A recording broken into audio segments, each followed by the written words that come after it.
1,000만 원을 벌어도 부족한 며느리.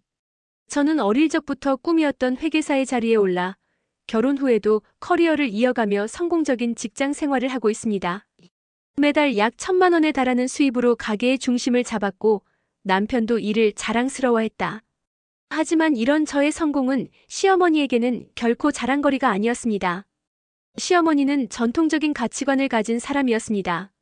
시어머니는 제가 돈을 많이 벌기보다는 집안일과 가족 돌보기에 충실해야 한다고 생각했습니다. 시어머니는 자주 말하곤 했습니다. 돈이 다가 아니야. 가정은 마음을 다해 보살펴야 제대로 돌아가는 거야. 저는 처음엔 시어머니의 이런 태도를 이해하려고 노력했습니다. 하지만 시어머니는 시간이 지날수록 저를 향해 날을 세우기 시작했습니다. 결혼 초부터 저는 회사에서 돌아와 피곤한 몸으로도 집안일을 도맡았습니다. 남편은 일을 돕겠다고 했지만 시어머니는 일을 탐탁지 않게 여겼습니다. 남자가 무슨 청소를 하고 설거지를 해? 네가 하면 되지. 명절에는 갈등이 더 심해졌습니다. 저는 평일에는 회사에서, 주말에는 집안일과 시댁 행사 준비로 쉴 틈이 없었습니다. 시어머니는 사사건건 그녀의 부족한 점을 지적했습니다. 이번 전은 너무 두껍게 붙였네. 이렇게 하면 맛없어. 이걸 이렇게 정리하면 쓰기 불편하지 않겠니? 심지어 가족들이 모인 자리에서는 대놓고 말했습니다. 우리 며느리가 돈은 잘 벌어도 이런 건 아직 멀었어요. 요즘 며느리들은 왜 이렇게 기본이 부족한지 모르겠어. 저는 속으로 울컥했지만 분위기를 깨고 싶지 않아 묵묵히 참았습니다. 어느 날 회사에서 대규모 프로젝트를 마무리한 저는 몸과 마음이 녹초가 된 상태로 집에 돌아왔습니다. 그날따라 시어머니는 별다른 예고 없이 방문했습니다. 시어머니는 거실 소파에 앉아 집안을 둘러보며 말했습니다. 이렇게 어지럽게 살아서 어떻게 하려고 그래?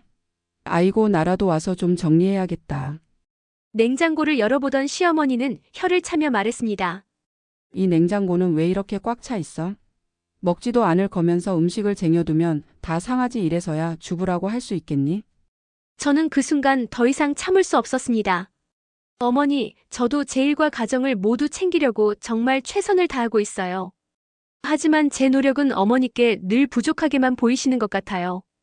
제가 집안을 돌보는 방식이 어머니와 다르더라도 저를 조금만 믿어주실 순 없을까요?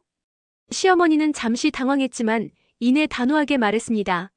나는 내가 잘 되길 바라는 마음에서 하는 말이야. 요즘 젊은 사람들은 뭘 해도 너무 자기중심적이야. 그날 저녁 저는 남편과 이 문제에 대해 이야기를 나눴습니다. 당신은 내가 이렇게 힘들어도 아무 말도 안 하고 그냥 가만히 있는 게 맞아? 어머니가 하는 말씀에 왜 한 번도 나를 변호하지 않는 거야? 남편은 난처한 표정을 지으며 말했습니다.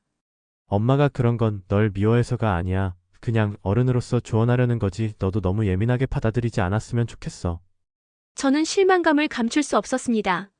난 그 말이 조언이 아니라 비난처럼 들려.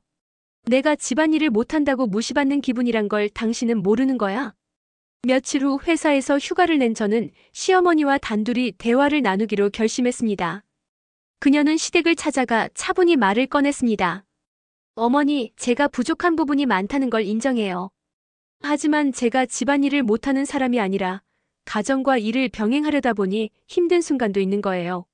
어머니께 인정받고 싶은 마음에 더 노력했지만 자꾸만 부족하다고 느껴졌어요. 시어머니는 처음엔 아무 말도 하지 않았지만 이내 조용히 입을 열었습니다. 네가 평소에 잘했으면 내가 이렇게 말을 하지도 않았겠지. 이 말을 듣고 더는 이 결혼 생활이 더 이상 할 수 없을 것 같았습니다. 어머님, 더 이상 제가 이렇게 살 수는 없을 것 같아요. 시어머니는 되려 큰 소리로 이렇게 말했습니다. 그러면 네가 어떻게 할 건데? 뭐 이혼이라도 하려는 거야? 만약에 이 문제에 대해 개선되지 않는다면 저는 이혼을 하는 편이 나을 것 같아요. 네 맘대로 해봐. 나도 너 같은 며느리 필요 없어. 저는 더 이상 대화를 이어가도 의미가 없다는 생각이 들었고 그대로 시댁에서 나와 저희 집으로 향했습니다. 그 후에 결혼 생활을 그만두고 저만의 인생을 살기 위해 이혼을 결심하였고 지금은 이혼을 진행하고 있습니다.